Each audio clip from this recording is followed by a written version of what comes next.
Iba pala ang buhay sa noon sa ngayon. Dati, madali lang ang komunikasyon sapagkat harapan sa loob ng silid-aralan ang mga pangyayari. Ngayon, parang medyo nalilito na kasi dapat mahusay yung komunikasyon na gagamitin. Ngayon, ating tunghayan ang mga nakakatawang mga eksena!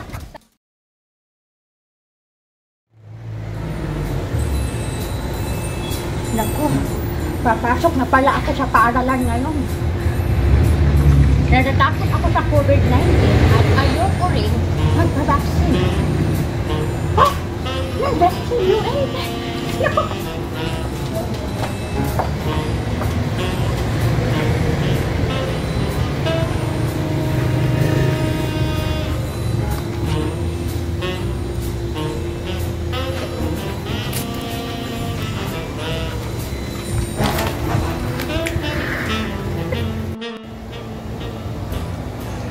Teacher Daisy, nice to see you this morning. Magandang umaga, Dr. Beo. Huwag kang lalapit. Huwag kang lalapit.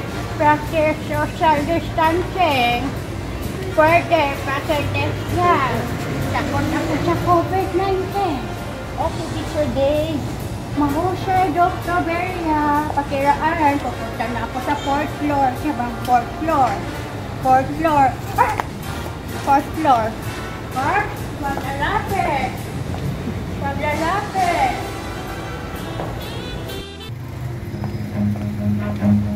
Uy! Run.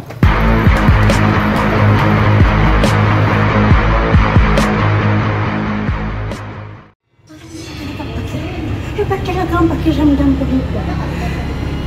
Napagpatahimik. Okay ka naman. Malalaman. Oh, Diyos ko! Ay, gumagalaw! Ay, lali dito. Ay, magkakapit mo dito.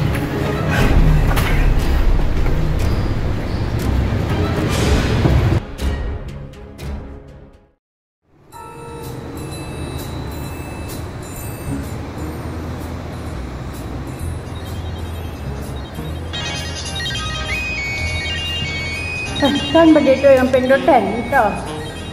Hindi ko pa masagot. Hello? Wala pa. Hello? Ay, natumpak din. Hello? Hello? Hello? Hello? Nathaniel? Hello, Ma'am. Oh, Ay, walang galang na bata. Sumagot, hindi. Nagsabi ng magandang hapon, Nathaniel. Ay, magandang hapon, Nathaniel. Maaari ba tayong magkita? May ano kasi, may bagsak ka. Kailangan mo tong asikasuhin.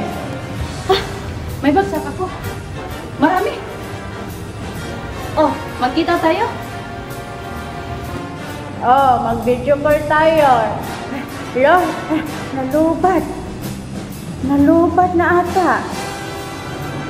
Naku, hindi niya narinig ng video ko. Ano ba ito? Naku. Hello, Ma'am. Ma'am? Ma'am? Ma'am? Magkita daw kami ni Ma'am. Tapos biglang nawala. Ma'am? Ma'am, ano ba itong pagkikita namin? Baka gusto naman pumunta ako sa paralan. Sige.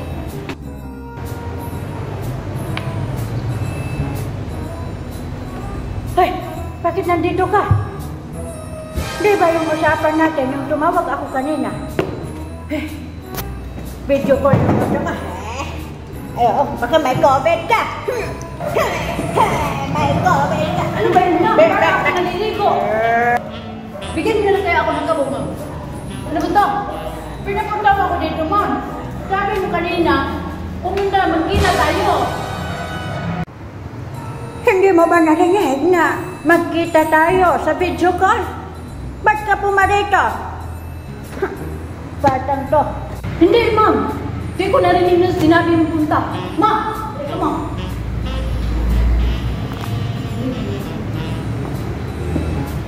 Hello, ma'am? Sabi ng anak mo, ma'am, papuntahin mo ako dito kay may bagsak ng anak ko.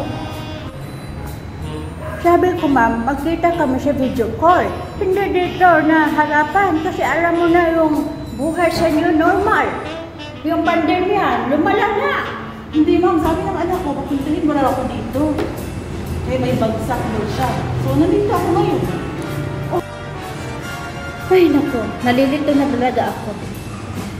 Sabi ko, pumunta, magkita kami sa video call, pumunta rito. Ay, naku, parang mag-retire na nga ako. Hindi ko na naintindihan yung mga nangyayari ngayon sa new normal. Ay, magpa-compute ako sa GSIS. Sa panahon ngayon, marami tayong kinakaharap na mga paghamon sa buhay. Kaya, mahalaga talaga ang mahusay na komunikasyon. Kagaya nung nangyari sa eksena na napanood ninyo kanina, na kung saan kahit pala tayo ay matanda na, so kailangan talaga natin na pag-aralan yung mga gadget, yung mga teknolohiya para sabayan ang mga kabataan. Wika nga ni Dr. Jose Rizal, ang kabataan ang pag-asa ng bayan. Kaya, para sa bata, para sa bayan. Kaya nga, sabi sa tema, Gurong Pilipino, katuwang sa hamon, kasama sa pagbangon. Ating sabayan ang DepEd.